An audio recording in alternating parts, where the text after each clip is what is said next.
Banyak orang memakai pakaian mewah dan branded, namun mereka lupa akan takwa mereka. Allah menganugerahkan pakaian untuk menutupi aurat dan perhiasan bagi manusia. Namun yang paling baik adalah pakaian takwa. Pakaian kain bisa menjaga tubuh, tapi pakaian takwa yang menjaga hati dan amal. Apakah kamu pernah mendengar seseorang yang berbuat maksiat, namun mereka berkata bahwa itu adalah takdir dari Allah? Dalam surat Al-A'raf ayat 27, Allah mengingatkan betapa setan telah membujuk Nabi Adam dan Hawa sehingga mereka terperdaya, terjerumus ke dunia. Beginilah cara setan terus berupaya menghiasi kemaksiatan dan memalsukan keindahan dunia. Allah dengan jelas menolak alasan berbuat maksiat karena mengikuti jejak orang tua atau tradisi. Allah tidak pernah memerintahkan kekejian. Sesungguhnya, ibadah yang benar hanya dengan keikhlasan dan ketaatan pada jalan Allah. Dan Allah membagi manusia menjadi dua golongan. Ada yang mendapat petunjuk karena memilih takwa, ada pula yang sesat karena memilih ikuti langkah setan. Lalu, bagaimana kita bisa termasuk dalam golongan orang yang memiliki pakaian takwa?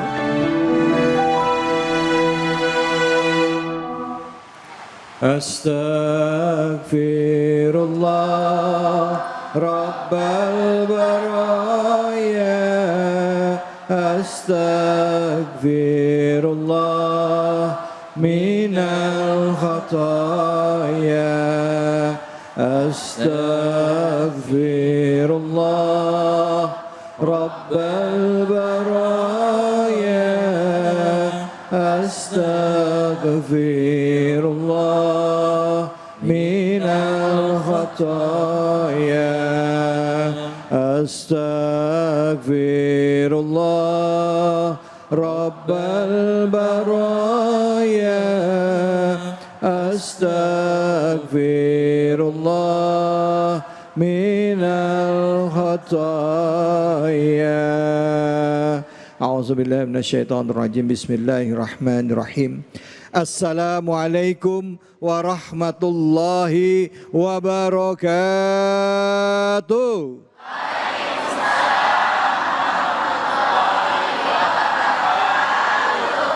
Alhamdulillah, alhamdulillahirabbil alamin. Puja dan puji mari kita panjatkan atas kehadirat Allah Subhanahu wa taala. Tidak lupa kita berikan salawat dan salam kita kepada manusia yang mulia, Nabi besar Muhammad sallallahu alaihi wasallam beserta keluarga, sahabat dan umatnya yang setia hingga akhir zaman. Bu, Pak, sehat? Saya mau tanya boleh? Siapa yang paling sering beli baju, ibu apa bapak? Jujur banget ini. Siapa di dalam lemarinya yang bajunya itu lebih sedikit, baju bapak apa baju ibu? Jujur banget ini. Bu, Pak, boleh nggak kita pakai pakaian bagus? Nggak ada larangan karena Allah itu senang dengan yang indah ya. Tapi kita jangan terlena dengan pakaian dunia, baju yang bagus ya, terus juga pakai aksesoris yang bagus ya. Karena sebaik-baik pakaian di dalam Al-Quran dikatakan adalah ketakwaan. Apa itu takwa? Bagaimana menerapkannya? Apa maksud dari pakaian takwa ini sendiri? Sudah hadir bersama kita guru kita, insya Allah beliau akan menjelaskan kepada kita, yaitu Al-Ustadz Al-Mukarram Ustadz Abdul Kafi yang akan menjelaskan surah Al-A'raf. Kita akan mengkaji surah Al-A'raf dari mulai ayat ke-26 ya hingga ke-30. Untuk ayat yang pertama kami persilakan kepada Ustadz Abdul Kafi. Fadhol Ki. Bismillahirrahmanirrahim. Assalamualaikum warahmatullahi wabarakatuh. Waalaikumsalam warahmatullahi wabarakatuh. Daun salam, daun bidara. Cakep. Yang jawab salam kita doain, mudah-mudahan rezekinya seluas samudera. Amin. Amin ya rabbal alamin. Alhamdulillah, alhamdulillahi wa kafa. Wassalatu wassalamu ala sayyidina Muhammadinil Mustafa وعلى آله وأصحابه ومن اهتدى بالهدى وبعد. Pemirsa Cahaya Hati Indonesia iNews yang dimuliakan Allah Subhanahu wa taala, dan juga hadirin dan hadirat jamaah daripada Cahaya Hati Indonesia Masjid Al-Fur, yang insya Allah pada hari ini senantiasa Allah berikan kemuliaan, amin. Amin. Allah berikan keberkahan, amin. Amin. Dan mudah-mudahan kita diwafatkan dalam keadaan husnul khatimah, amin ya rabbal alamin. Kalau saya tanya kepada bapak-bapak dan ibu-ibu yang ada di sini, apa itu fungsi daripada pakaian? Pasti jawabannya yang pertama adalah pakaian fungsi utamanya menutupi daripada tubuh, betul? Kemudian yang kedua ada juga pasti mengatakan bahwa yang namanya pakaian adalah bentuk kita untuk menutup aurat. Hal ini tidak salah karena Allah Subhanahu wa taala telah berfirman di surah Al-A'raf ayat 26.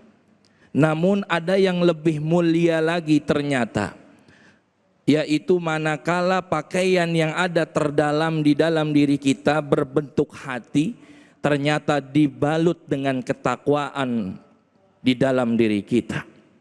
Oleh karena itu Allah Subhanahu wa taala berfirman, ya bani Adam, wahai anak cucu keturunan Adam, qad anzalna alaikum libasan yuwari sawatikum warisha. Telah kami turunkan dan telah kami jadikan pakaian itu adalah sebagai penutup aurat kalian dan juga sebagai perhiasan kalian, betul? Ternyata Masya Allah ini terjadi.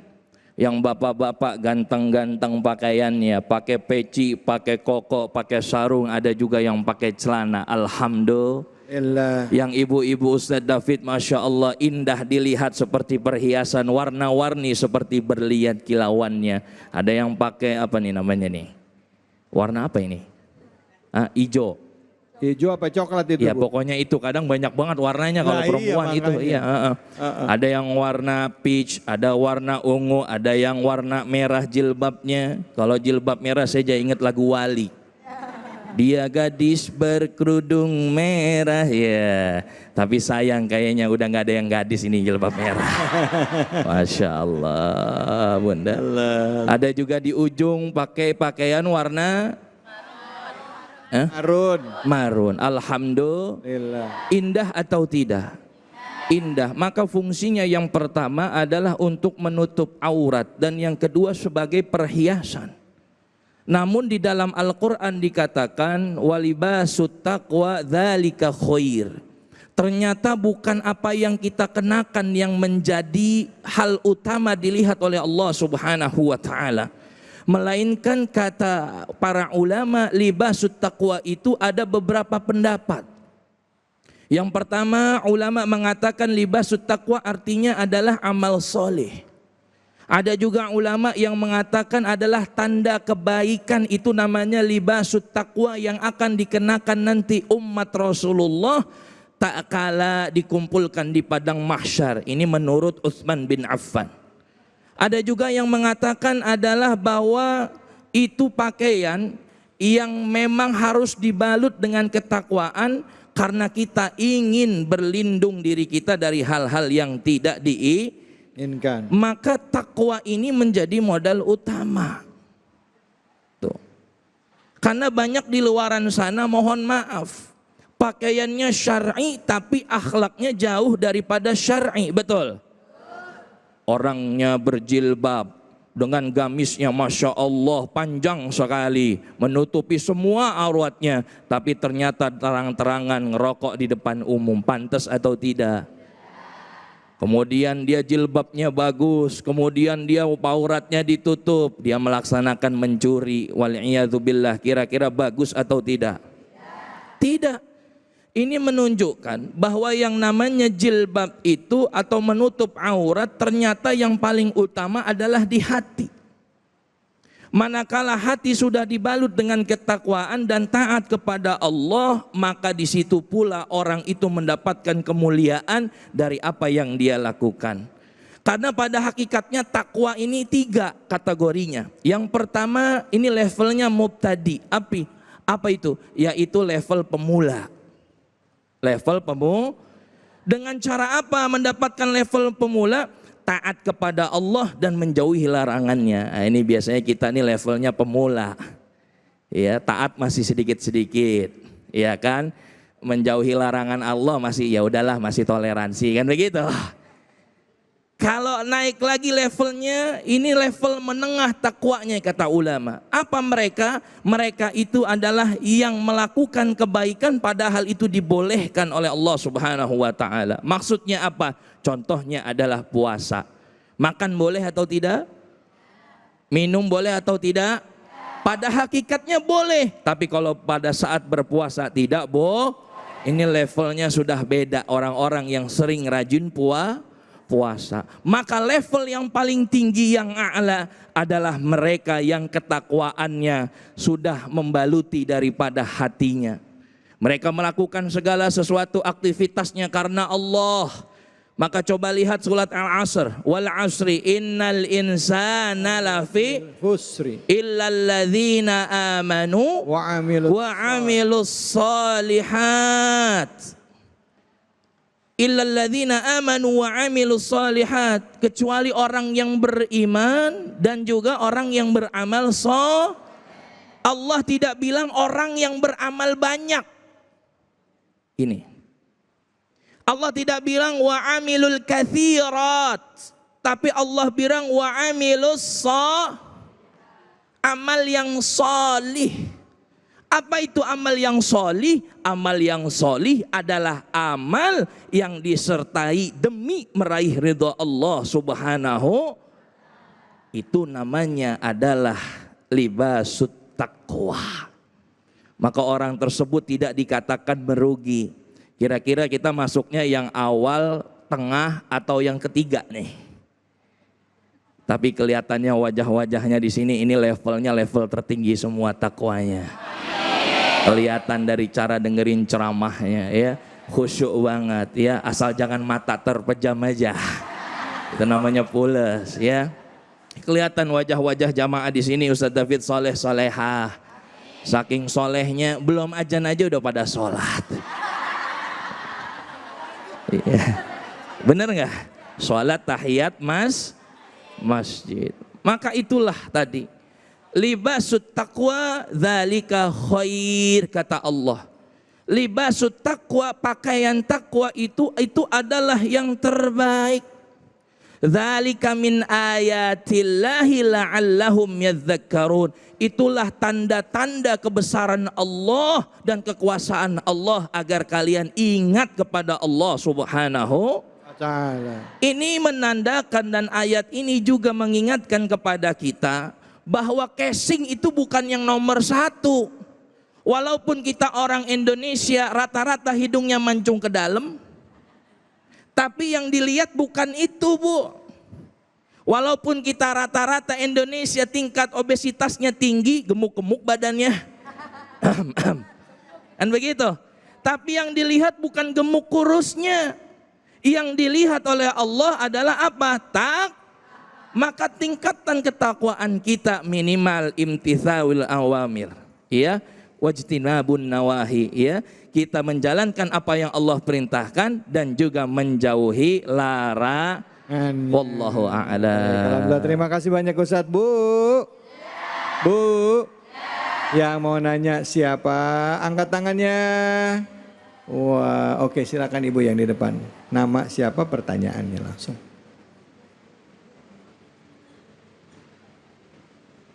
Assalamualaikum warahmatullahi wabarakatuh. Waalaikumsalam warahmatullahi wabarakatuh. Mohon izin Ustadz, saya mau bertanya. Nama saya Ibu Sarmi Al-Buhori dari Musola Nurul Badri Parakan Pamulang 2 Ustadz. Ya, silakan Bu. Saya mau bertanya Ustadz, kalau ada orang yang berpakaian syar'i perilakunya masih suka menipu dan menyakiti. Apa itu artinya? Dia belum memiliki pakaian takwa. Sekian dan terima kasih. Wassalamualaikum warahmatullahi wabarakatuh. Waalaikumsalam warahmatullahi wabarakatuh. Ini ibu nanya apa nyindir ini? Disuruh. Oh, silakan Ustaz, silakan. Iya, baik. Ya Allah, ini luar biasa pertanyaannya. Ini sering terjadi. Ya, banyak orang berpakaiannya syar'i tapi ternyata akhlaknya belum syar'i. Yang pertama, bismillahirrahmanirrahim, yang harus kita ketahui bahwa menutup aurat adalah salah satu kewajiban yang Allah perintahkan kepada kita semua. Betul? Betul? Dan setiap kita semua pasti bisa dan mampu melakukan untuk yang namanya menutup aurat. Betul? Ada enggak yang di sini tidak mampu dan tidak bisa menutup aurat? Contoh, lantaran palanya bentuknya kotak, jadi nggak pakai jilbab. Ada nggak kayak gitu? Nggak ada. Maka orang itu ketika menutup aurat itu adalah bagian daripada kewajiban dia. Dan manfaatnya adalah salah satunya untuk menjaga diri sendiri dari hal-hal yang tidak diinginkan. Itu tadi fungsinya. Maka tak kala ada orang yang bermaksiat, kemudian ya, dia mengenakan pakaian yang syar'i, jangan salahkan jilbabnya walaupun dia bikin malu. Kenapa? Karena di luaran sana orang-orang sudah mengenal bahwa jilbab, bahwa menutup aurat, peci dan lain sebagainya ini adalah simbol orang sebagai identitas daripada umat muslim. Maka tak kala dia melakukan maksiat harusnya ada rasa malu di dalam dirinya. Maka orang tersebut dikatakan walaupun dia telah menutup aurat, ternyata dia maksiat, dia adalah qalilul haya, sedikit malunya kepada Allah Subhanahu. Malunya masih lebih besar kepada manusia daripada Allah. Betul apa enggak? Iya, ngerokok di tengah jalan dengan terang-terangan wanita, pantas atau kagak? Kagak. Makanya bunda-bunda, sebenarnya menutup aurat itu adalah fungsinya untuk diri sendiri. Tapi menutup auratnya juga yang betul. Ini kadang-kadang di zaman sekarang kan ikut-ikutan tren. Pengen ikutin kayak tren-tren Korea, pakai jilbabnya ala-ala Korea. Pakai jilbabnya, Masya Allah auratnya masih kelihatan. Celananya dinaikin sampai ke perut. Pantatnya sampai kecetak itu. Ada yang begitu? Makanya saya bilang, Pak, biar kata Bapak soleh kayak apapun, Pak, mau kiai, mau ulama, mau siapapun, kalau misalkan masih ada yang gerayangan tidak menutup aurat, pasti laki-laki pun tetap akan tergoda. Hilang amal solehnya itu. Betul nggak? Nih Ustadz udah qaddul basar, qul lil mu'minina yaghuddu min absarihim wa yahfazu furujahum. Allah bilang jaga pandangan, jaga kemaluan. Ternyata di sekitarnya ada orang-orang yang mohon maaf punten auratnya tercetak atau mohon maaf terbuka. Kira-kira bagaimana itu? Apalagi jadi ustadz bingung, Pak, Bu. Benar, saya bawa mobil tadi sendiri kemari. Ya kan, tiba-tiba di lampu merah ada cewek sama cowok lagi goncengan. Pakaiannya seksi, pantatnya mohon maaf kelihatan. Kira-kira bagaimana, Pak? Ngeliat. Dosa enggak ngeliat, nabrak. Kirain mubazir. Kagak kelihatan, saya nggak bisa bawa mobil ntar kan begitu. Jadi bagaimana? Udah dah, lihat aja dah. Daripada nabrak, ya kan, masa saya bawa mobil nunduk? Begitu, itu kan makanya kan saya bilang, makanya ini butuh kerjasama para wanita dan ibu-ibu. Apalagi yang sudah nih. Harusnya sadar diri, usia udah 70, masih mejeng di depan rumah, you can see my ketek. Betul nggak Pak?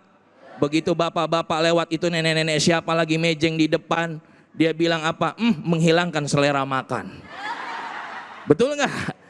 Iya, coba lihat nih ibu-ibu di sini, Masya Allah ya, Ustadz David cantik-cantik. Mudah-mudahan kecantikannya bukan hanya di parasnya, tapi juga insya Allah dengan ketakwaannya. Jadi manusia itu harus banyak malunya. wabil khusus malu kepada Allah. Malu kalau kita maksiat, malu kalau kita berbuat salah, malu kalau kita banyak dosa. Jangan sampai pakaian yang kita kenakan justru dilumuri dengan dosa-dosa yang kita lakukan. Wal'iyadzu billah. Masya Allah. Baik, terima kasih banyak Ustadz. Bu, sebaik-baik pakaian adalah ketakwaan. Kadangkala ya, kalau kita melihat lagi di dalam Al-Quran, kisah dari Nabi Adam dan Siti Hawa dikeluarkan dari surga akibat dosanya, maka Allah itu membuka auratnya. Allah membuka auratnya akibat dosa yang diperbuat. Nah, kita akan coba lanjutkan kajian kita masih dengan surah Al-A'raf. Kalau tadi kita bahas surah Al-A'raf ayat 26, selanjutnya ayat 27. Hanya di sini di Cahaya Hati Indonesia.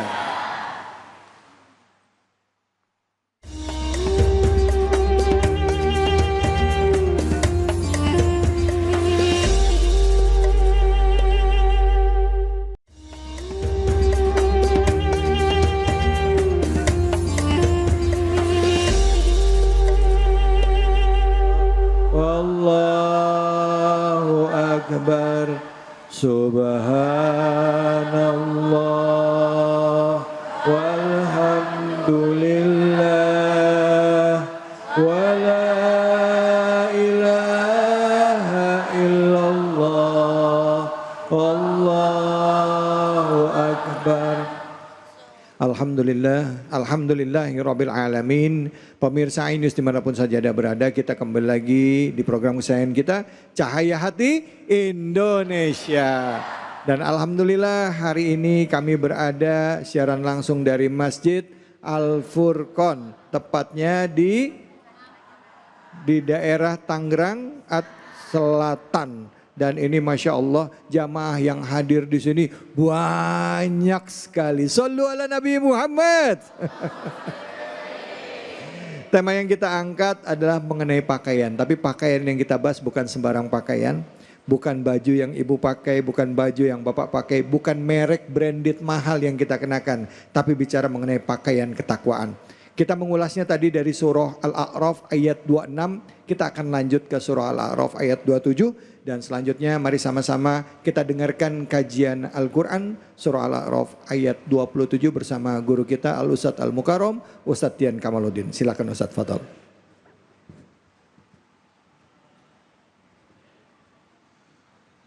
Bismillahirrahmanirrahim. Assalamualaikum warahmatullahi wabarakatuh.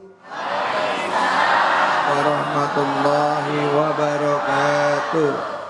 Alhamdulillahi wa kafa, salatan wa salaman daimaini ala al-Mustafa Sayyidina Muhammad ibn Abdullah alladhi jaa binuril huda. Allahumma salli wa sallim wa barik ala Sayyidina Muhammadin fil laili idha yaghsha, wa salli wa sallim wa barik ala Sayyidina Muhammadin fin nahari idha dajalla. Amma ba'd. Bapak Ibu jamaah Cahaya di Indonesia Ainus TV yang dirahmati Allah Subhanahu wa taala. Saya doakan semoga semuanya sehat walafiat. Amin. Berkah hidupnya. Amin. Lunas hutangnya. Amin. Lebih kencang ini Ustaz. Alhamdulillahi Rabbil Alamin. Mengulas, menelaah, mengambil hikmah dari untayan-untayan firman Allah Subhanahu wa taala.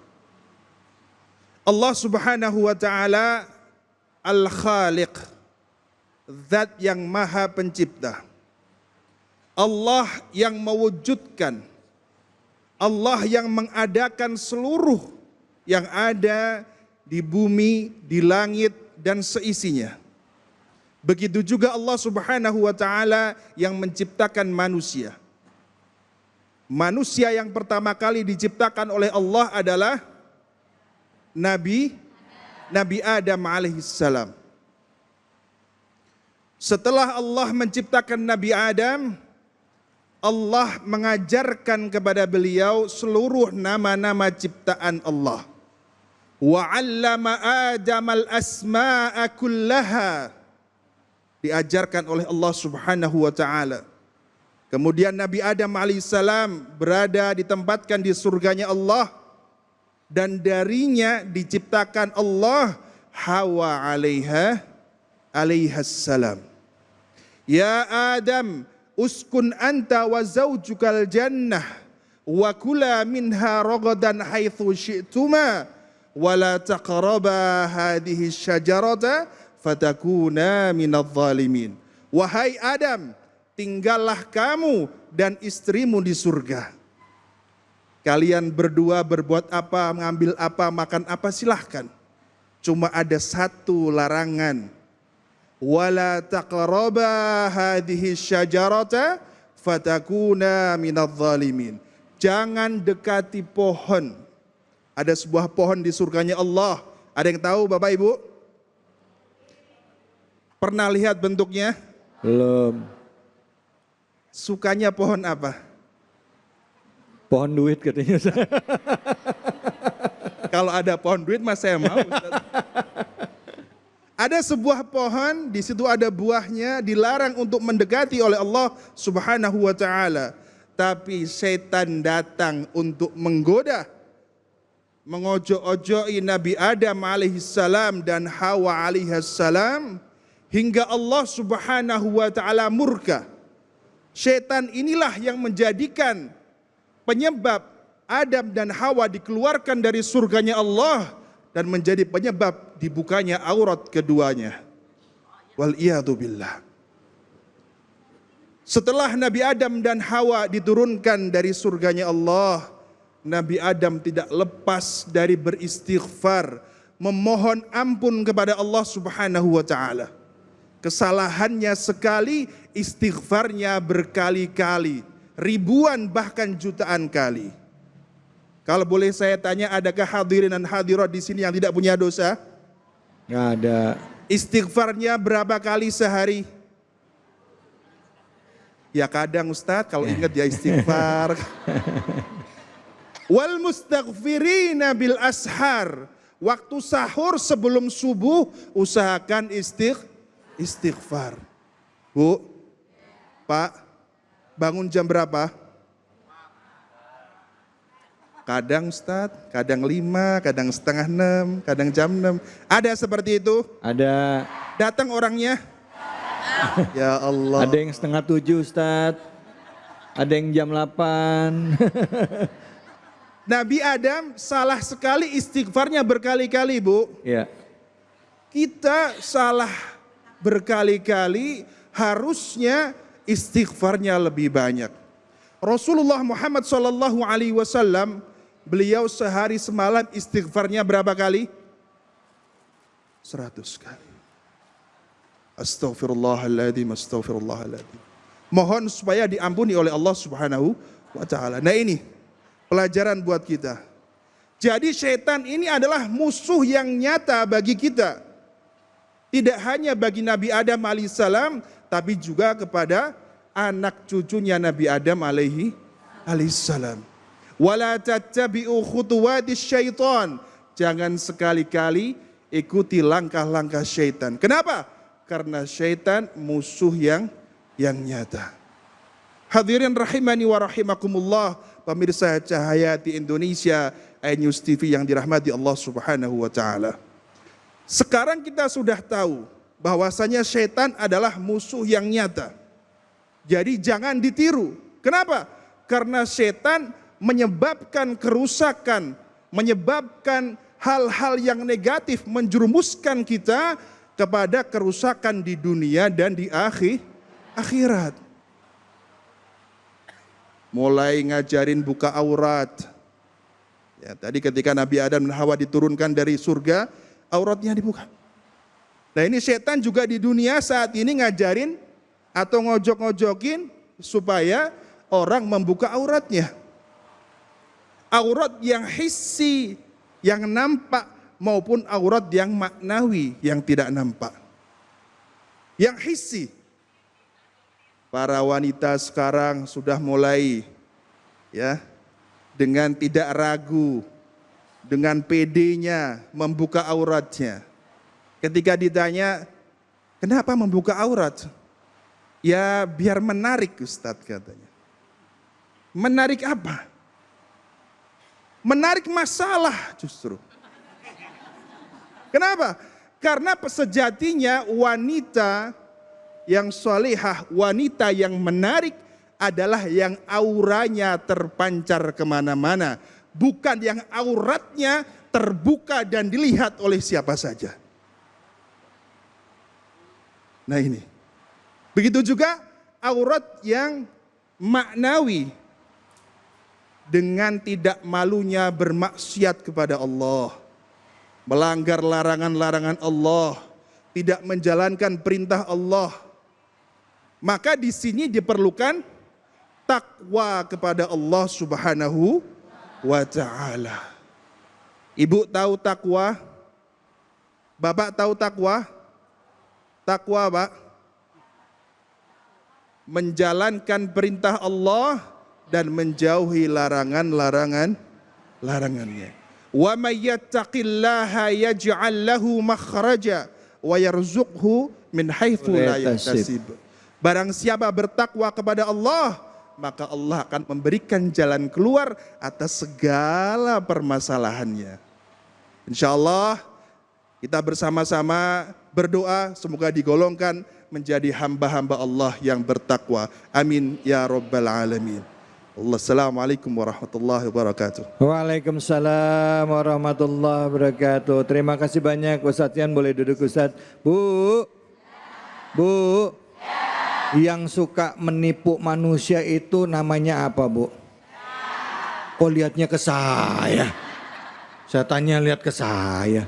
Bu, setan itu sejak mulai Nabi Adam dan Siti Hawa sudah menggelincirkan dan berjanji anak keturunan Adam akan dibawa juga untuk nemenin setan ke dalam neraka. Ya, makanya jadi musuh, ternyata kita adalah musuh paling nyata adalah syaitan, baik dari golongan jin dan juga manusia. Apa doanya Nabi Adam, Bu? Doanya Nabi Adam pada saat tadi beristighfar, apa doanya? Pada saat minta ampun, Rabbana zalamna anfusana wa ilam takfilana wa tarhamna lana kunana minal khasyirin. Bu, Pak, yang mau nanya siapa, angkat tangannya. Mana? Oh, Ibu silakan. Udah di depan tuh Ibu, udah siap-siap nanya. Nama siapa, pertanyaannya apa? Assalamualaikum warahmatullahi wabarakatuh. Waalaikumsalam warahmatullahi wabarakatuh. Nama saya Bu Nur Hayati dari Majelis Taklim Babus Salam. Oh, iya, Ustadz, saya mau bertanya, bagaimana cara setan menyesatkan kepada orang-orang di zaman sekarang ini? Nah, Dan apakah benar setan lebih suka menyesatkan kepada orang-orang yang sudah taat kepada Allah daripada yang jauh dari agama? Terima kasih. Assalamualaikum warahmatullahi wabarakatuh. Waalaikumsalam warahmatullahi wabarakatuh. Yang jauh dari agama, udah biarin aja ntar nyunyungsep sendiri gitu ya Bu ya. Astagfirullah. Silakan Ustaz, fadal. Baik, bismillahirrahmanirrahim.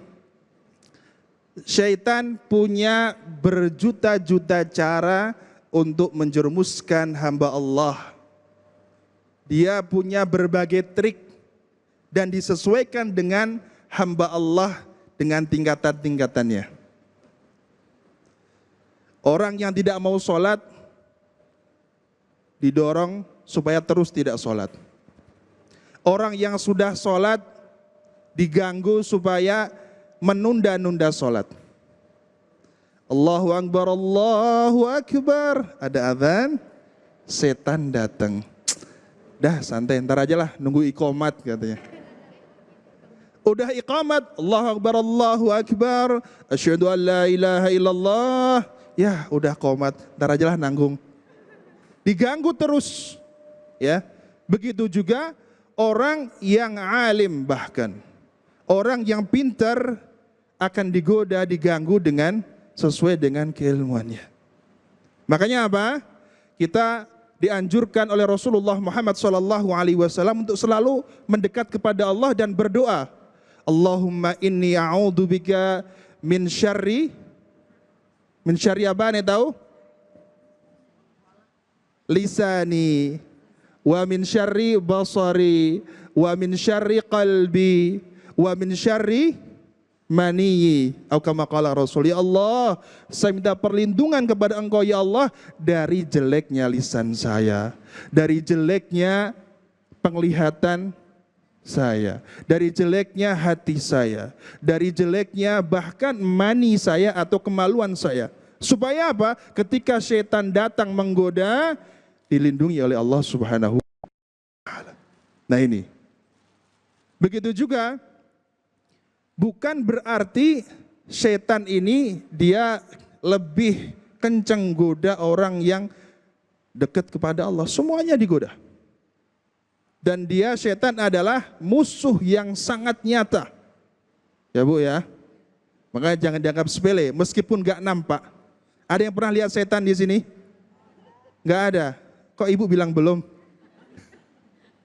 Insya Allah ya, jangan sampai ngelihat setan. Yang pasti setan itu wujud dan kita minta perlindungan kepada Allah Subhanahu wa Ta'ala. Insya Allah dilindungi oleh Allah. Baik, alhamdulillah, terima kasih banyak Ustadz. Bu, jadi dedengkotnya setan namanya iblis. Iblis itulah yang tadi membujuk Nabi Adam dan Siti Hawa untuk makan buah khuldi. Dan orang-orang yang hatinya ya sudah terpengaruh oleh setan itu tidak akan pernah melihat kebenaran. Nanti di ayat selanjutnya kita akan lihat mereka akan melakukan pembenaran terhadap apa yang mereka lakukan. Baik, kita akan lanjutkan lagi, tapi sebelumnya kita akan berbagi keberkahan. Hanya di sini di Cahaya Hati Indonesia bersama dengan Luwak White Coffee. Jangan kemana-mana, tetaplah di Cahaya Hati Indonesia.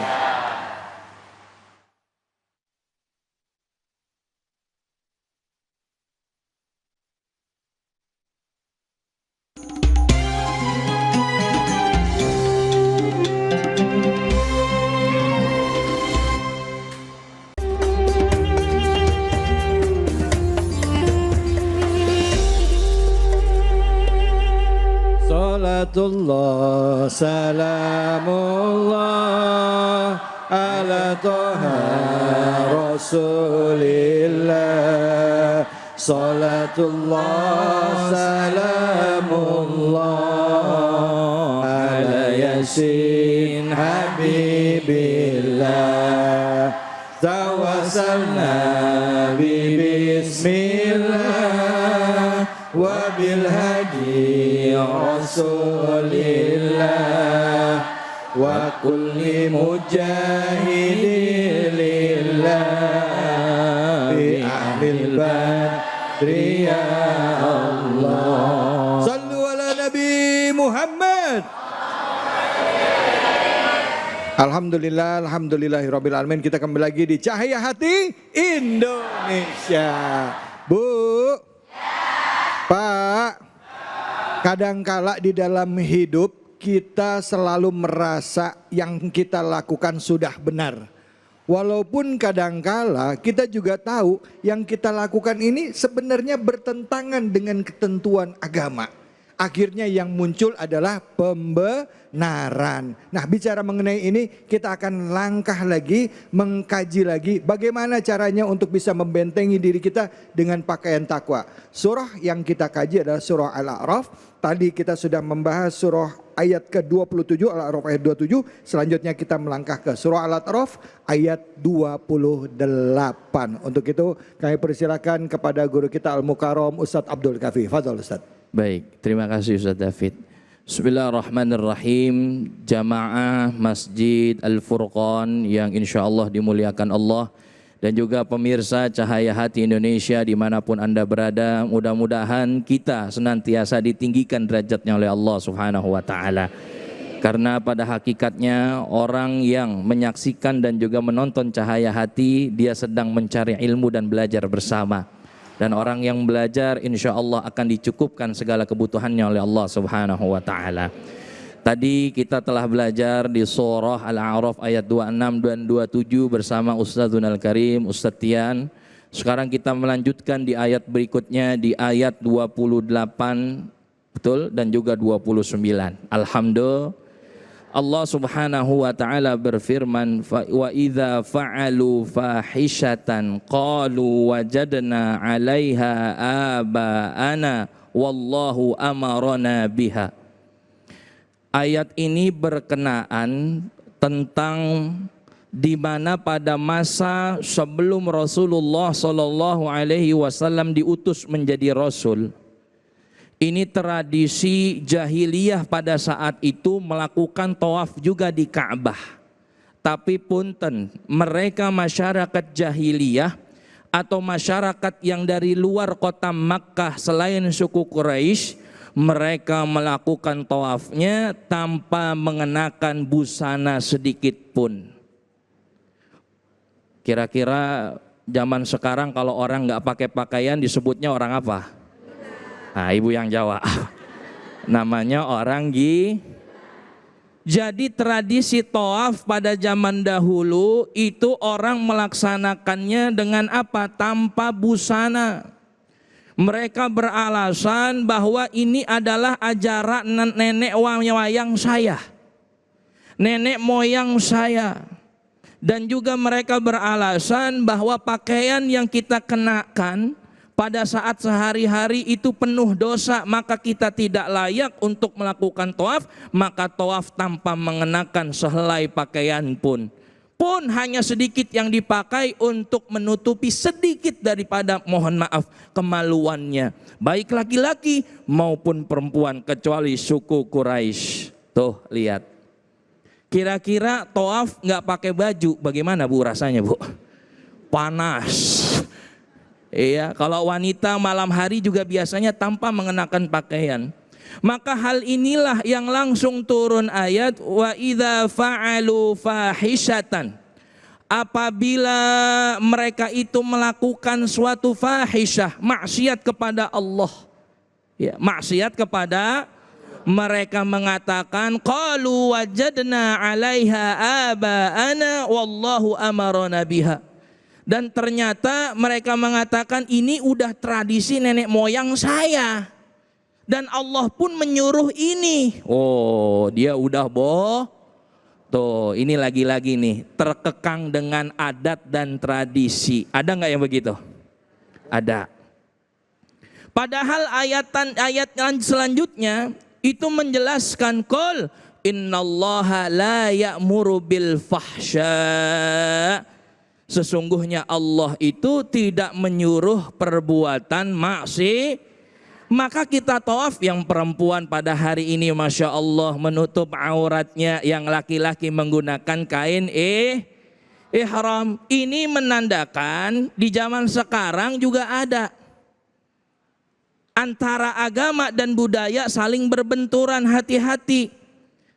Boleh kita mengikuti agama, itu harus benar-benar kafah. Tapi mengikuti adat, kita lihat-lihat, adakah adat itu yang bertentangan dengan syariat? Contoh, kita boleh melakukan maulid Nabi, boleh? Boleh, tapi lihat acaranya. Kalau ternyata acaranya punten melakukan hal yang mubadzir, dia membagi-bagikan telur, terus telurnya diinjak-injak, boleh apa kagak? Buat apa? Mendingan buat dibagiin. Bikin telur dadar udah. Bikin telur dadar. Iya, betul. Makan sama lebih baik begitu. Mengadakan acara, ternyata acaranya bukan diisi dengan kegiatan positif, joget-joget. Laki-laki, perempuan, sawer-sawer, datang bininya marah-marah. Acara apa nih? Kan begitu? Iya kan? Bininya nggak dikasih duit, giliran biduan dikasih. Setuju apa kagak? Nah, tuh. Pak. Iya. Ini menandakan bahwa adat itu jangan sampai berbenturan dengan yang namanya agama. Yang bagus kita ikuti, yang enggak jangan. Begitu ya Bu ya. Karena jangan sampai kita mengklaim bahwa ini udah adat nenek moyang kita, sehingga kita mampu merusak akidah kita dan ketakwaan kita kepada Allah Subhanahu. Kita pun ikut adat-adat yang tren zaman sekarang. Oh, biasanya Pak, ini harus hati-hati. Anak perempuan kita jaga, itu berlian kita, permata hati kita benar-benar jangan sampai dia terperosok ke dalam jurang maksiat. Pakaiannya dijaga, kalau nggak pakai hijab bilang, "Nak, kamu berhijab." "Mak, nggak cantik aku kalau berhijab." Kata siapa? Cakepan juga berhijab, bener nggak? Cakapan juga orang yang menutup orang yang menutup aurat. Ini dari versi laki-laki. Bunda tahu nggak? Itu dari versi laki-laki menimbulkan rasa penasaran buat laki-laki. Betul? Gimana ya ini ya perempuan ya? Pak, betul nggak Pak? Tuh, Bapak suka yang, mohon maaf, terbuka auratnya apa yang tertutup? Ini jawabnya diam aja nih. Pak Ustadz, saya mah yang mana aja, yang penting saya hajar. Itu namanya libasnya bukan libas takwa ya, itu namanya libasnya libas nafsu. Pakaiannya pakaian nafsu. Oh, giliran ngikutin ketakwaan Allah pilih-pilih yang menguntungkan dirinya. Pak Ustadz, kalau cewek cakep lewat ya saya siulin. Kalau perawan siulnya 1, wit. Kalau janda siulnya 3, wit. Ada yang begitu? Ada. Itu namanya tergantung nafsu. Giliran diuji oleh Allah Subhanahu wa taala baru dah dia ngeluh. Waduh, saya lagi diuji, padahal dia senantiasa melakukan kemaksiatan kepada Allah Subhanahu. Maka Allah melanjutkan dalam ayat berikutnya di 29, qul amara rabbi bil qist. Katakanlah bahwa Allah menyuruh kita untuk bersikap adil. Wa aqimu wujuhakum inda kulli masjidin wada'uhu mukhlishina lahuddin. Kita disuruh oleh Allah tawajjuh kepada Allah dengan penuh khusyuk. Kemudian berdoa dengan penuh rasa ikhlas. Itu yang Allah pengen kepada kita. Bukan kita memakai hijab itu karena dibilang cantik, bukan. Bukan juga kita menutup aurat pengen dapat banyak endorse, bukan juga kita menutup aurat gara-gara kita pengen dibilang soleh, bukan. Termasuk yang bapak-bapak, Pak, biar kata bapak-bapak juga harus menjaga aurat. Dari mana Pak aurat laki-laki? Dari pudel-udel pusar sampai nih, tuh udah pada tahu ya. Jadi yang olahraga jangan biasain itu pakainya segini doang. Jangan salah Pak, lah biar kata udah tua juga kalau nafsu laki sama laki ada. Iya. Bener gak Ustaz David? Iya. Justru yang lebih susah itu yang begitu Bun. Kalau bunda suaminya punten, naudzubillah, ada orang selingkuh nih suami. Selingkuhnya sama perempuan gampang dilacak. Yang susah itu suami selingkuh sama laki-laki. Bener apa kagak? Lah susah dilacaknya, orang sama-sama. Itu dia, innalillahi wa inna ilaihi raji'un. Maka kita ibadah ikhlas karena Allah. Tadi kita udah belajar takwa. Tapi yang terakhir kata Allah tadi, wad'uhu mukhlishina lahud. Kita berdoa penuh dengan hati yang ikhlas kepada Allah. Karena al-ikhlas ruhul amal. Yang namanya ikhlas adanya ruhnya amal. Buat apa ibadah banyak-banyak kalau enggak ikhlas, itu akan sia-sia. Mudah-mudahan kita dikategorikan orang-orang yang mukhlisin. Amin. Amin ya rabbal alamin. Terima kasih banyak Ustadz, Bu.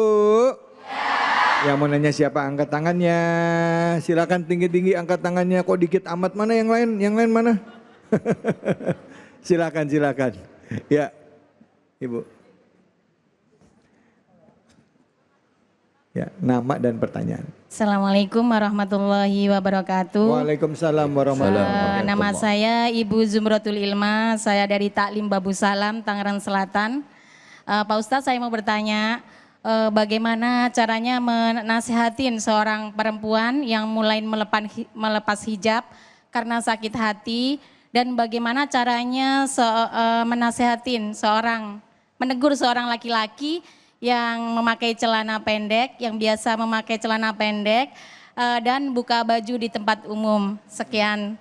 Terima kasih Pak Ustadz. Assalamualaikum warahmatullahi wabarakatuh. Waalaikumsalam. Ini buka baju depan umum kerokan apa gimana ini, Bu? Itu dia Ustaz main David. kerokan aja depan. Mohon maaf bukannya body shaming, mejeng di depan udah mah perutnya gede, kerokannya depan belakang, udah begitu tidurnya ngorok, lengkap udah. Ya Allah. Silakan Ustaz, langsung dijawab Ustaz. Baik, bismillahirrahmanirrahim. Ini pertanyaannya luar biasa ya. Ini sering terjadi di sekitaran kita. Bagaimana cara menasehati orang yang ternyata lepas hijab ya karena lantaran sakit Banyak Bunda, hal ini terjadi di media sosial, itu terjadi. Bahkan di kalangan masyarakat juga terjadi. Ada seorang perempuan yang ternyata dia patah hati dengan pacarnya diputusin. Tadinya dia berhijab. Cerai mungkin. Mungkin cerai. Cerai ya. Iya, dan kebetulan karena dia sakit hati, akhirnya dia mohon maaf mendapatkan calonnya ini non muslim, akhirnya dia lepas hijab. Dia bilang apa? Ya udahlah, biarin, saya mau urusan saya. Toh saya nikah dengan sesama muslim nyakitin. Nah itu. Betul enggak? Atau saya menikah dengan sesama muslim nyakitin dan lain sebagainya. Akhirnya dia mampu menanggalkan dan lain sebagainya daripada iman dan takwanya. Nah, bagaimana caranya? Yang pertama, Rasulullah Shallallahu Alaihi Wasallam adalah orang yang paling afsah lisanuh, yang paling fasih lisannya, dan juga paling tahu bagaimana cara menasehati orang lain. Ya, kalau kita ingin menasehati orang lain, kita harus lihat dulu karakter daripada orang tersebut. Ini orang mau nggak dinasehati? Ini orang bisa nggak dinasehati? Kadang kan ada orang yang begitu diingetin langsung marah. Ya, tawan mana lo sama gua? Wah, dinantangin begitu, Ustaz David. Iya benar, Ustaz. Iya, oh, saya udah haji 5 kali, ente belum haji. Ah begitu. Bangga dengan hajinya, padahal haji belum tentu menundukkan daripada akhlakul karimah. Maka ciri-ciri orang yang hatinya keras adalah dia yang tidak mau menerima nasihat. Kita lihat tuh. Kalau dia ternyata orangnya hatinya luwes, ya hatinya lembut, maka kita gunakan daripada metode menasehati versi Al-Quran. Wa qulu qawlan layyina. Maka berkatalah kepada mereka dengan kata yang lemah lembut. Tuh, kalau yang lembut, ya, kalau yang lembut. Kalau yang hatinya keras bagaimana? Ya sama, ya wa qulu qaulam baligha. Ya, apa itu baligha? Ya sama, tegas, ya, terarah, terukur. Jadi menasehati itu juga kita harus lihat psikologinya. Kalau memang ternyata orang tersebut hatinya lembut, boleh pelan-pelan. Ketika waktunya dia lagi happy, lagi enak, masuk tek nih waktunya, baru kita datang. Kenapa kamu? Kok kamu nggak berhijab? Gitu, kan lebih bagus berhijab, cantik loh. Kan begitu. Ingat tuh, Bu, ya, lebih cantik kan berhijab. Kenapa? Kalau nggak berhijab pipi kamu kelihatan lebih cabi. Kan ada yang begitu. Ya kan, begitu. Jadi kita angkat aja Bunda. Jangan juga kita menunjukkan bahwa kamu tuh nggak berhijab, dosa loh. Setiap orang yang melihat kamu, setiap melihat helai rambut kamu, itu akan masuk neraka kamu. Nanti ayah kamu dimintai pertanggungjawabannya nanti di akhirat. Bla bla bla bla bla bla bla bla bla. Wah, orang makin ngeper Bu kayak begitu. Bener nggak? Nah, kita lihat psikologinya. Yang laki-laki juga begitu. Ingetin Pak, pakai baju apa? Kan udah haji, ngomongnya haji 5 kali. Masa di depan rumah pakai kaos oblong ketekan doang. Ayo jaga auratnya. Kan gak enak dilihat orang. Katanya dipanggil Pak Haji. Kan begitu? Kalau dipanggil Pak A atau Bapak kan udah tua. Udah ayo Pak jaga aurat. Insya Allah mudah-mudahan ada keberkahan. Intinya dari setiap orang yang menjalankan syariat Allah Subhanahu wa ta'ala, pasti akan dibantu dalam menjalankan jalan keluar masalah yang terjadi pada dirinya. Baik. Apalagi dilakukan dengan secara ikhlas. Maka kita nasihati dengan penuh kelembutan, dengan penuh rasa kasih sayang, bahkan kekeluargaan, sehingga orang tersebut tidak sakit hati dengan nasihat yang kita berikan. Wallahu a'lam bishawab. Alhamdulillah. Terima kasih banyak Ustadz, Bu. Udah jelas Ustadz jelasin semuanya ya, sejelas-jelasnya katanya. Dalam tempo sesingkat-singkatnya. Jadi memang jaga aurat itu ya tadi ya, itu kewajiban kita. Tapi balik lagi mengenai budaya, Islam bukan menentang budaya, enggak. Tetapi budaya yang ada, yuk kita sesuaikan dengan ajaran agama kita. Ada yang boleh, ada yang tidak boleh. Ya boleh silakan berbudaya, tapi ada batasan-batasannya yang menjadi ketentuan dalam syariat, itu yang kita jaga. Setuju Bu? Nah yang perlu kita berantas Bu, nggak boleh kita ikutin adalah budaya korupsi. Ya, jangan Setuju. cari pembenarannya. Setuju ya. Jangan kemana-mana, kita akan lanjut lagi tetap di sini di Cahaya Hati Indonesia.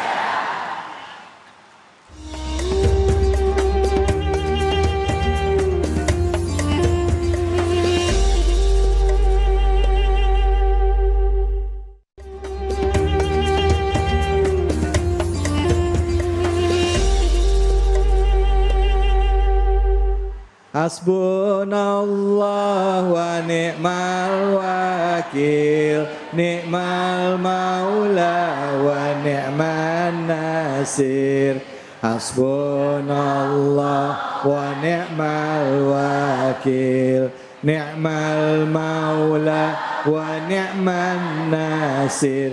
Hasbunallah wa ni'mal wakil, ni'mal maula wa ni'man nasir. Hasbunallah wa ni'mal wakil, ni'mal maula wa ni'man nasir. Sallu ala Nabi Muhammad. Tidak henti-hentinya kita berselawat ya, secara lisan hati kita berzikir, mengingat Allah, mengagungkan Allah, dan mensyukuri semua nikmat yang telah Allah berikan kepada kita. Dan hari ini kita coba diingatkan melalui surah Al-A'raf ayat 26 hingga 30. Di antaranya adalah bagaimana kita coba memaknai tentang konsep ketakwaan. Sering kita terlena dengan busana duniawi. Sering kita terlena dengan kebanggaan akan rumah yang mewah, mobil yang bagus, ya, baju yang cantik, baju yang branded, tas yang keren, jam tangan yang mahal. Tapi sebaik-baik pakaian sebenarnya adalah ketakwaan. Karena pada saat kita kelak berpulang ke rahmatullah, nggak ada yang kita bawa. Setuju apa setuju? Betul apa betul? Rumah dibawa, mobil dibawa, baju dibawa, handphone dibawa, motor dibawa, suami ngikut, boro-boro. Nganterin doang. Oke, baik, kita akan lanjutkan lagi ya kajian kita surah Al-A'raf ayat ke-30 bersama dengan guru kita Al-Ustadz Al-Mukarram Ustadz Tian Kamaluddin. Fadhol Ustadz.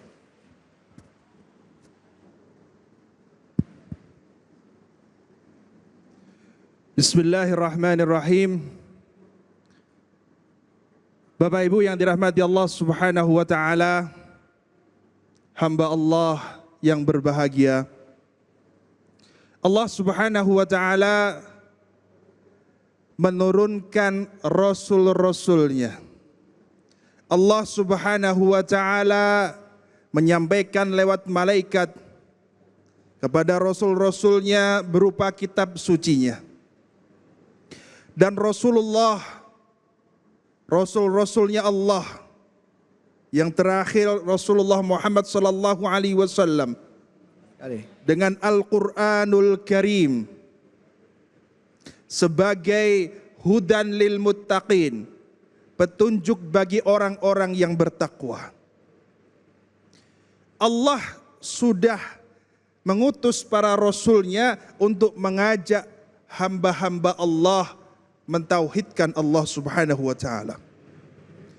Di dalam mentauhidkan Allah tidak ada paksaan.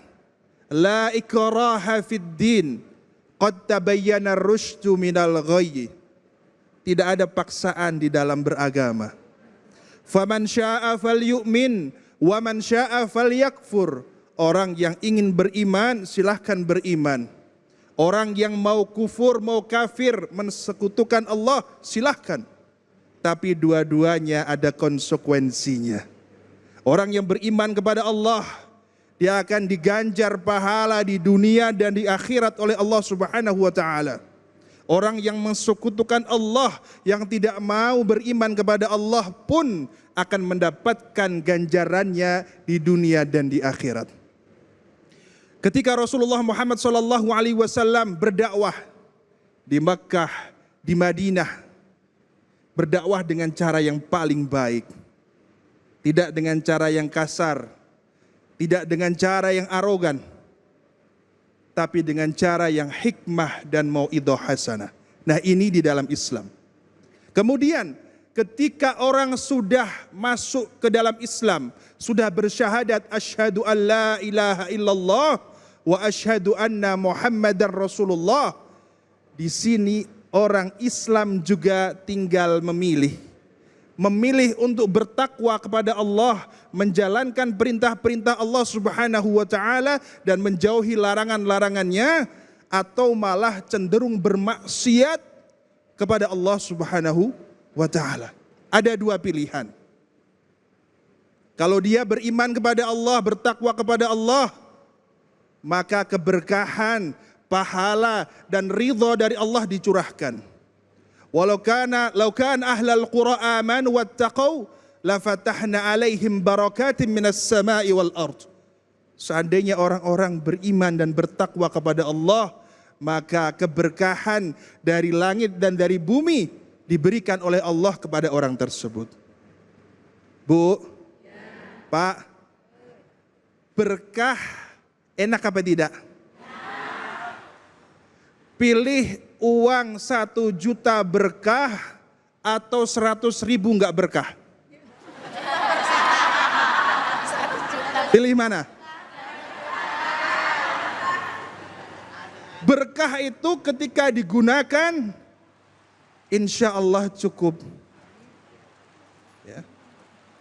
Cukup. Mau ke pasar cukup. Mau beli mobil? Mau beli rumah? Mau beli apa? Tanah?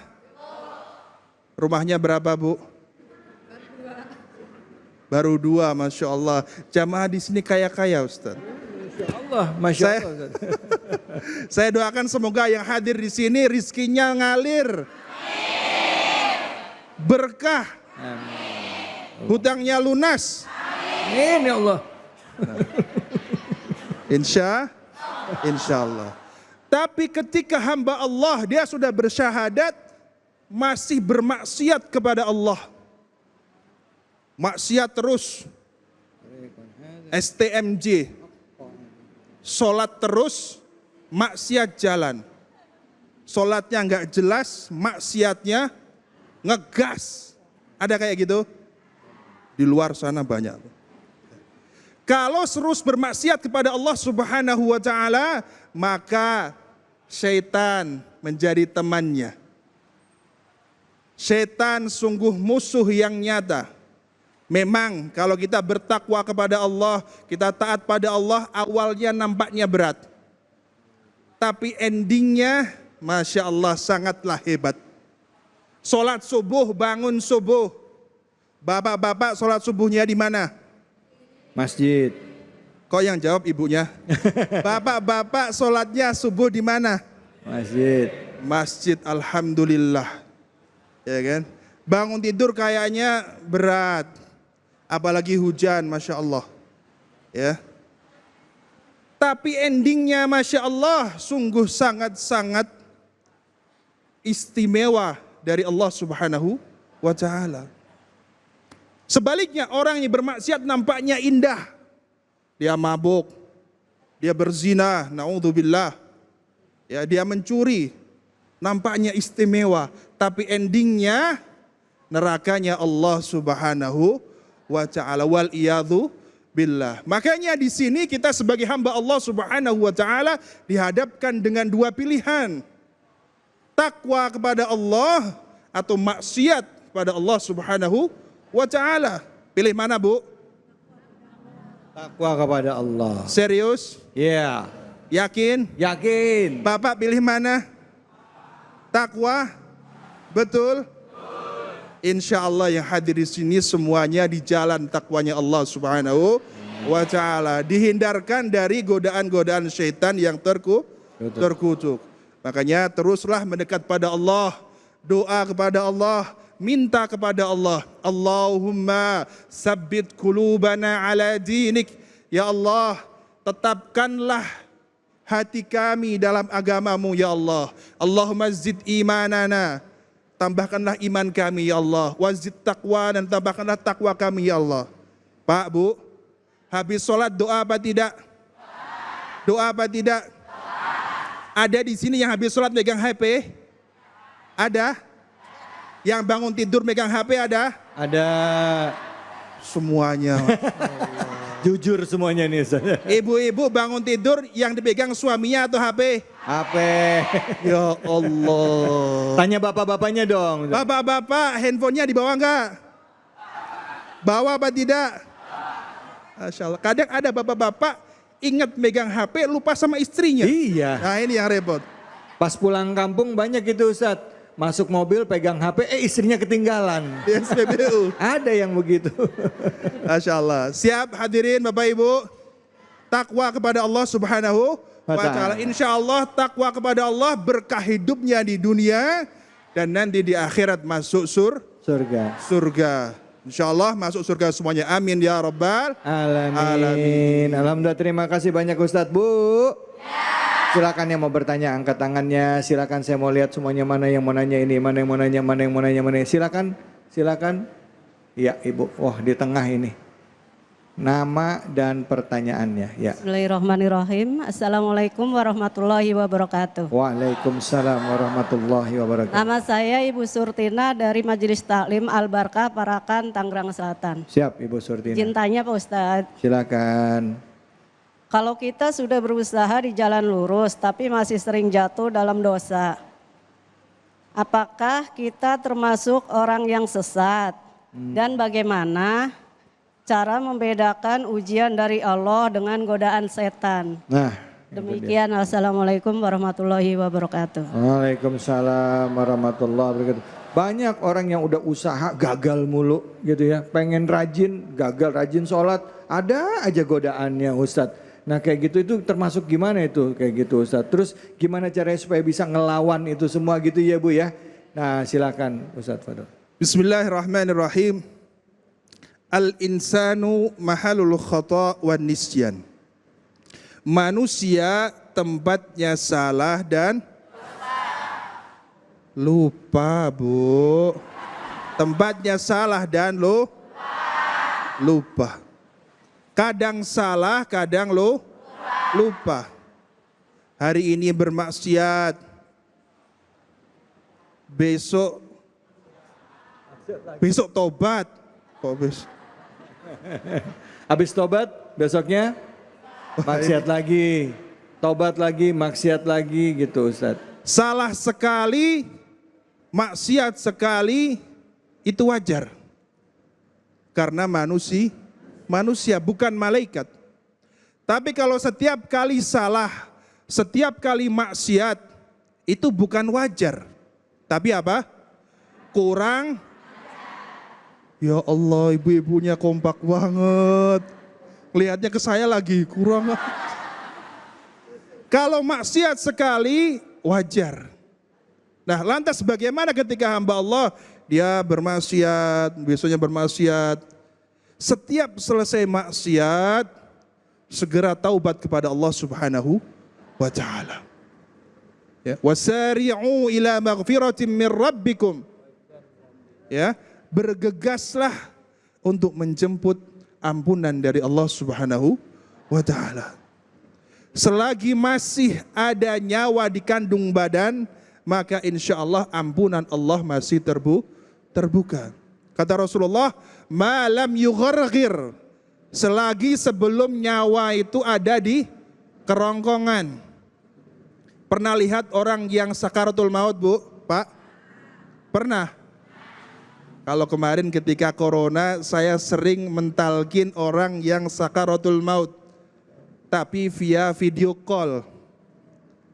Jadi karena keluarganya nggak boleh mendekat, kami pun nggak boleh mendekat, maka perawatnya video call. Itu ada yang mudah, ada yang susah. Kita ajak, Pak, syahadat asyhadu an la ilaha illallah, itu mudah. Ada yang hanya melafalkan kalimat pendek Allah, itu susah. Ya. Kenapa? Ternyata ketika masih hidupnya, masih sehatnya, dia terus bermaksiat kepada Allah Subhanahu wa Ta'ala. Wal-iyadu billah. Ya. Jadi intinya ketika kita bermaksiat, kita sadar, maka segera bertaubat kepada Allah Subhanahu wa Ta'ala. Ya. Dan ikutilah hal yang buruk tersebut dengan hal yang baik. Dengan sedekah, dengan baca Quran, dengan sholat taubat, dan lain sebagainya. Nah, sekarang bagaimana membedakan antara itu ujian dari Allah, ataukah itu godaan syaitan? Ya. Kalau ujian dari Allah Subhanahu wa Ta'ala, ketika hamba Allah melaluinya, maka dia akan semakin diangkat derajatnya oleh Allah. Tapi kalau itu godaan syaitan, hatinya akan merasa was-was, dan merasa tidak enak, dan dia semakin jauh dari Allah, semakin dekat kepada syaitan, wal iyadu billah. Wallahu a'lam bissawab. Insyaallah. Baik, terima kasih banyak Ustadz. Bu, udah jelas ya tadi ya. Ibu mana yang nanya tadi, mana Ibu? Oh, itu dia. Oke Bu, ya, jadi yang tadi udah jelaskan oleh Ustadz, semoga itu bisa jadi pencerah buat kita ya. Saya mau nanya sama Ustadz nih, Ustadz di ayat ini Ustadz dikatakan ya, fariqan hadza wa fariqan haqqa alaihimul dhalalah gitu. Sebagiannya diberi petunjuk dan sebagian lagi dibiarkan menjadi sesat. Nah, bagaimana kalau ada orang yang berpikiran dia sesat ini karena memang ketentuan Allah. Allah memang bikin saya seperti ini. Saya sesat karena memang Allah jadikan takdir saya seperti ini. Nah, bagaimana? Tapi nanti jawabnya ya. Apakah pemikiran ini benar atau ini cara sesat berpikir? Jangan kemana-mana. Kita akan kembali lagi tetap di sini di Cahaya Hati Indonesia.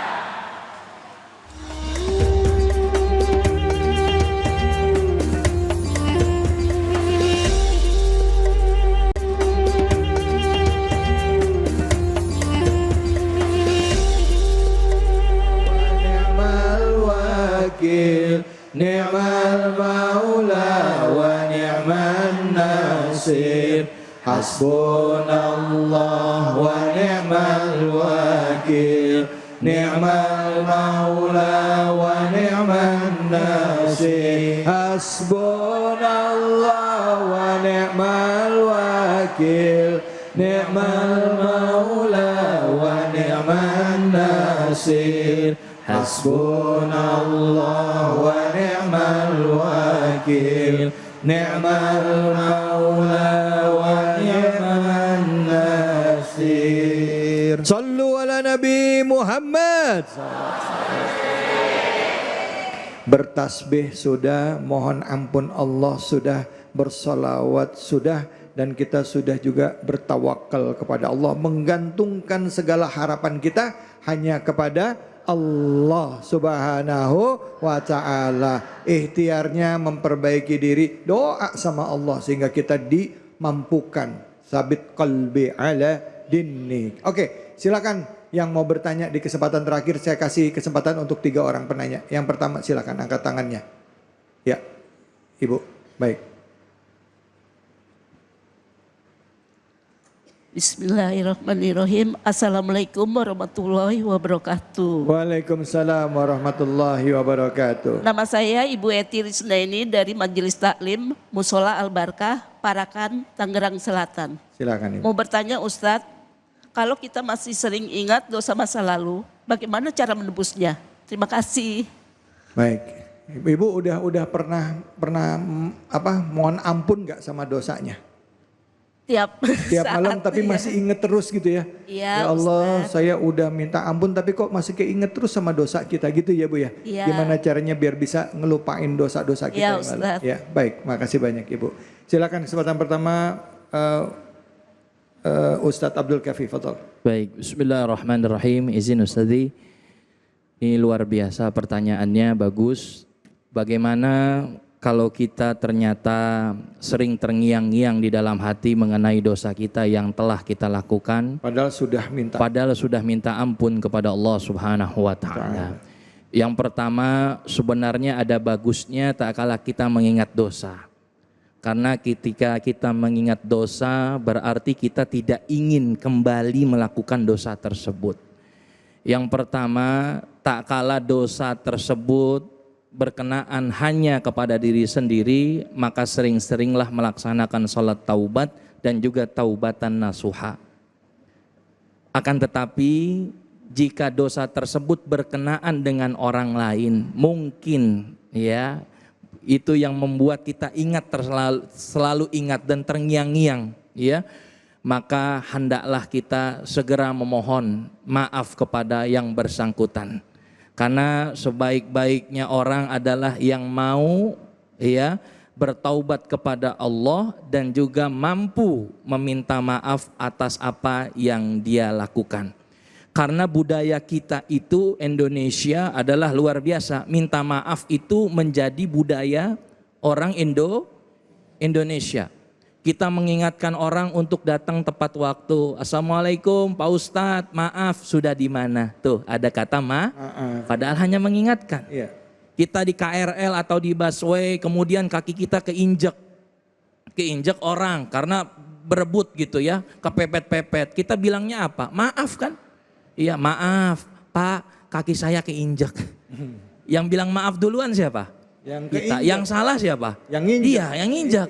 Ya kan? Jadi budaya maaf itu luar biasa. Nah, setelah itu semua kita tidak melakukan dosa, kemudian kita minta maaf, namun ternyata masih terngiang-ngiang, pada hakikatnya itu adalah yuwaswisu fi sudurin nas. Asyaiton yuwaswisu fi sudurin nas. Setan itu sedang yuwaswis, sedang namanya membisikkan kita ya ke dalam hal-hal yang memang kita itu ingat dan membuat kita itu sedih. Ada rasa was-was dan kekhawatiran bahwa ternyata bagaimana nih, takut dosa saya nggak diampuni Allah. Iya, karena perasaan Ustaz. Perasaannya kalau seperti kayak itu. begitu tandanya Allah nggak ampunin saya kali ya. Enggak begitu. Itu bisa jadi was-wasnya syaitan. Kalau kita sudah taubatan nasuha, ya, makanya setiap hari kita mohon ampun dengan mengucapkan istighfar. Ya, faqultu astaghfiru rabbakum innahu kana ghaffara yursilis samaa alaikum midrara. Itu kan luar biasa ayat Al-Qur'annya. Kita disuruh untuk beristighfar kepada Allah Subhanahu wa taala setiap waktu. Baik. Ya, karena setiap kita itu pasti yang namanya berbuat dosa, maka orang yang paling mulia adalah dia yang banyak-banyak memohon ampun kepada Allah Subhanahu wa taala. Baik, alhamdulillah. Terima kasih banyak Ustadz. Jadi ingat dosanya, terus minta ampun pada Allah. Astaghfirullah Rabbal baraya. Astaghfirullah minal khataya. Baik, ibu-ibu silakan yang mau bertanya lagi, siapa angkat tangannya? Lanjut. Baik. Ya, mana nih? Iya, di ujung, ya. Bismillahirrahmanirrahim. Assalamualaikum warahmatullahi wabarakatuh. Waalaikumsalam warahmatullahi wabarakatuh. Maaf, saya Ibu Lina dari Majelis Taklim Baitur Rahim, Kelurahan Pondok Benda, Pamulang, Tangerang Selatan. Maaf, saya mau bertanya Pak Ustadz. Ya, bagaimana cara membantu seseorang yang ingin masuk Islam tapi keluarganya menolak? Ya, itu saja pertanyaan dari saya. Baik. Terima kasih. Assalamualaikum warahmatullahi wabarakatuh. Waalaikumsalam. Ibu mohon maaf, anaknya usianya berapa? Orangnya usia berapa? Maksudnya? Orang yang mau masuk Islam itu usianya masih anak-anak, apa sudah akhir balik, apa usia gimana? Sudah dewasa? Sudah pernah menikah? Belum. Oh, belum pernah menikah, tapi sudah dewasa mau masuk Islam, keluarganya nggak setuju. Tidak setuju. Oke, baik. Oke. Baik. Terima kasih banyak Bu Lina. Ya, sama-sama Pak. Silakan Ustadz Tian, fadhol. Bismillahirrahmanirrahim. Suatu ketika Rasulullah Muhammad SAW ingin memberikan atau mendoakan supaya orang ini mendapatkan hidayah. Tapi akhirnya turun firman Allah Subhanahu wa taala, A'udzu billahi minasyaitonir rajim. Bismillahirrahmanirrahim. Innaka la tahdi man ahbabta walakinallaha yahdi man yasha. Wahai Muhammad, sesungguhnya engkau tidak bisa memberi hidayah kepada orang yang engkau cintai, melainkan Allah Subhanahu wa taala memberikan hidayah kepada orang-orang yang dikehendakinya. Jadi di sini hidayah bisa datang kapan saja, melalui perantara apa saja, kapan saja, golongan apa saja, dan di mana saja. Ketika kita dihadapkan dengan orang yang ingin masuk Islam karena dia mendapatkan hidayah dari Allah Subhanahu wa taala, sedangkan lingkungannya atau keluarganya tidak mendukung atau bahkan melarang, mengintimidasi, mempersekusi, bahkan mengancam akan membunuh orang yang masuk Islam tersebut, maka kita sebagai orang Muslim yang tahu hal ini, yang dekat dengan orang yang mau bersyahadat tadi, hendaknya melakukan pendekatan dakwah dengan cara yang baik. Bukan dengan cara kekerasan, bukan dengan cara yang radikal, tapi ud'u ila sabili rabbika bil hikmah wal mau'izatil hasanah wajadilhum billati hiya ahsan. Ajaklah dengan cara yang baik. Dekati dengan cara yang baik, dengan cara hikmah. Kalau keluarganya ngeyel misalkan, melarang, maka boleh diajak berdiskusi dengan cara yang baik pula. Jangan kita datang bawa parang, kalau ibu-ibu bawa wajan, bawa penggorengan, ya diancam, jangan. Rasulullah tidak mengajarkan seperti itu. Rasulullah tidak pernah menyebarkan Islam dengan cara paksaan dan kekerasan, ya, tapi dengan cara yang baik. Ya. Dan yang terakhir, setelah diajak dengan cara yang baik, berdiskusi, maka doakan. Karena doa itu adalah senjatanya orang-orang Islam, ya, senjatanya orang-orang yang beriman. Ya Bu ya, baik. Insya Allah. Ustadz, saya mau tanya Ustadz, Ya. apakah kalau kita ada orang yang mau masuk Islam gitu ya, apakah perlu persetujuan dari keluarganya? Itu pertanyaan saya. Apakah wajib dia meminta persetujuan dari kedua orang tuanya yang agamanya bukan, ya artinya agama terdahulu kan, orang tuanya di agama terdahulu. Perlu nggak dia minta izin dan mendapatkan izin dari orang tuanya? Kalau dia ternyata sudah mantap untuk masuk agama Islam, gitu. Silakan. Pada dasarnya hidayah tidak membutuhkan izin. Cuma ketika ada keluarga, ya, satu grup, satu perkumpulan, orang tuanya, ibu dan bapaknya, maka boleh meminta izin. Karena bagaimanapun juga ada akhlak dan adab tadi. Meskipun tidak ukhuwah Islamiyah, tapi itu ada ukhuwah insaniyah. Ada hubungan sesama manusia. Ya. Allahu a'lam bishawab. Oke, baik. Terus kalau misalnya tadi Ustadz, kalau misalnya orang tuanya nggak ngizinkan, anaknya masih tetap mau masuk Islam, itu gimana? Ustadz, Ustadz Abdul Kafi, gimana Ya, Ustadz? baik. Itu dosa nggak anak itu terhadap orang tuanya? Iya, baik. Bismillahirrahmanirrahim. La ta'ata li ma'siyatil khaliq. Itu kaidahnya, ya. Tidak ada ketaatan ya kepada manusia kalau itu berkaitan dengan maksiat kepada Allah. Maka tak kala anak tersebut ingin masuk Islam, ya sah-sah saja. Ya, dan dia tidak berdosa karena justru dia berpahala. Dan yang terpenting adalah berikan pengertian kepada orang tuanya bahwa anak tersebut yang masuk Islam itu tidak memisahkan kekeluargaan dan juga nasab daripada ayah dan ibunya.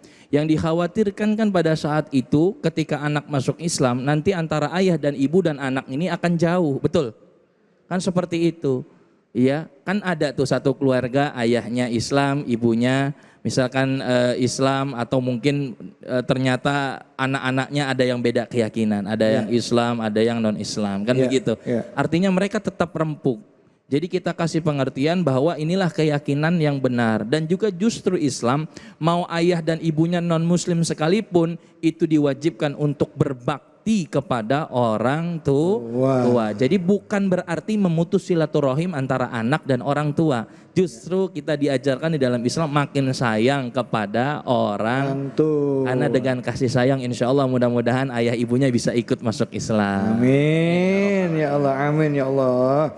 Ustadz, ibu-ibu, bapak-bapak mungkin tadi sempat mengikuti ya pertanyaan saya ya, bahwa tadi masih berkaitan dengan surah Al-A'raf ayat ke 30 ya, dikatakan tadi fariqul hadza wa fariqun haqqo alaihimul dhalalah. Dikatakan bahwa sebagiannya dikasih petunjuk dan sebagian lagi sepantasnya jadi sesat. Apakah ini jadi dalil juga buat orang-orang yang berpendapat bahwa emang hidup saya udah sesat, emang Allah ngasih saya memang orang-orang yang kayak begini gitu. Jadi mereka merasa bahwa sampai sekarang dia hidupnya sesat itu ya karena ketentuan Allah gitu. Gimana nih kalau ada orang berpendapat seperti itu? Apakah pendapat ini benar atau ini pola pikir yang sesat atau sesat berpikir? Silakan Ustadz Dian, mungkin boleh ditambahkan juga dengan Ustadz Abdul Kafi. Fadhol. Bismillahirrahmanirrahim. Hidayah dari Allah Subhanahu wa taala. Manusia, kita sebagai seorang muslim dibekali oleh Allah akal, pikiran, dan juga anggota tubuh. Yang mana bekal tersebut untuk menjemput hidayah dari Allah Subhanahu wa taala. Pada zaman dahulu ada kaum namanya Jabariyah, ada kaum namanya Qadariyah, ya. Kaum tersebut ada yang mengatakan, ya saya mau terserah saya, nanti pasti saya masuk surga atau saya masuk neraka, gak ada urusannya sama usaha ikhtiar saya. Iya.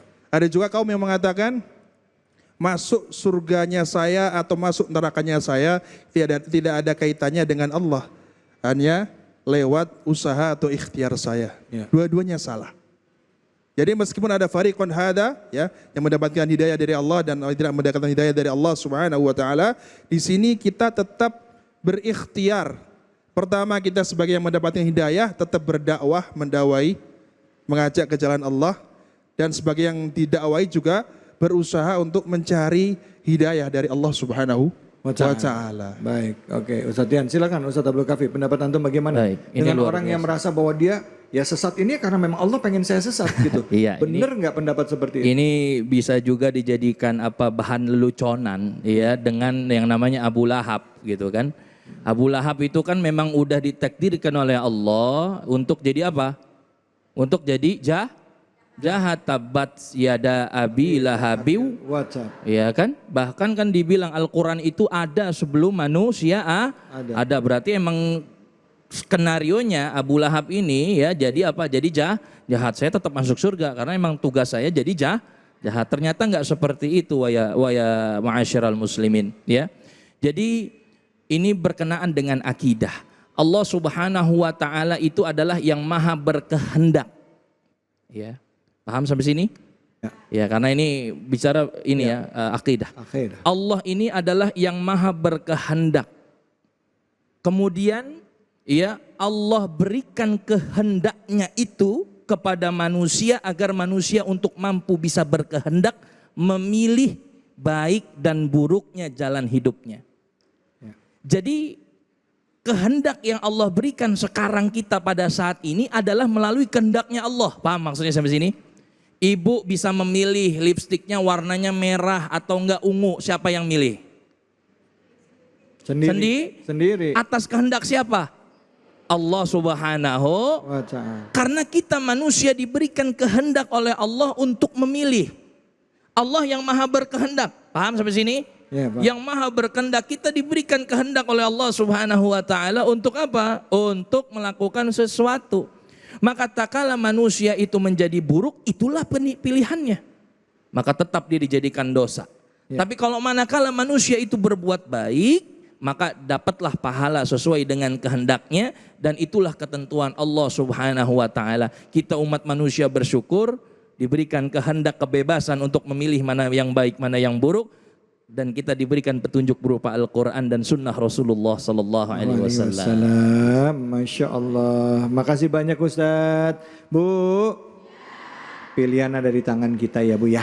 Ya, pilihan ada di tangan kita. Tugas kita berdoa, minta Allah kuatkan diri kita agar senantiasa dimampukan untuk memperbaiki diri kita sehingga kita wafat ya. Usaha kita sebesar apapun, sebanyak apapun dosa kita, kalau punya 10 dosa kebiasaan buruk kita, Allah kurangin. Seenggaknya kita berusaha untuk mengurangkan dosa kita. Mudah-mudahan kita termasuk orang yang husnul khatimah.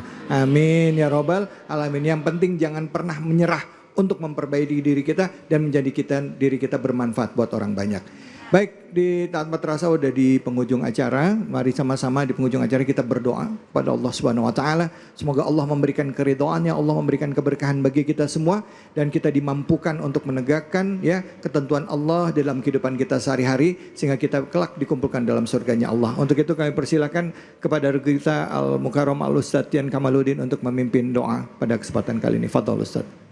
Mari kita bersama-sama bermunajat pada Allah Subhanahu wa taala dengan penuh khusyuk, khudu' dan tawadhu, mengharap ridha dari Allah. Semoga Allah meridhai kita semuanya. Bismillahirrahmanirrahim. Allahumma shalli wa sallim wa barik ala sayyidina Muhammad wa ala ali sayyidina Muhammad. Astaghfirullahal azim. Alhamdulillahi rabbil alamin.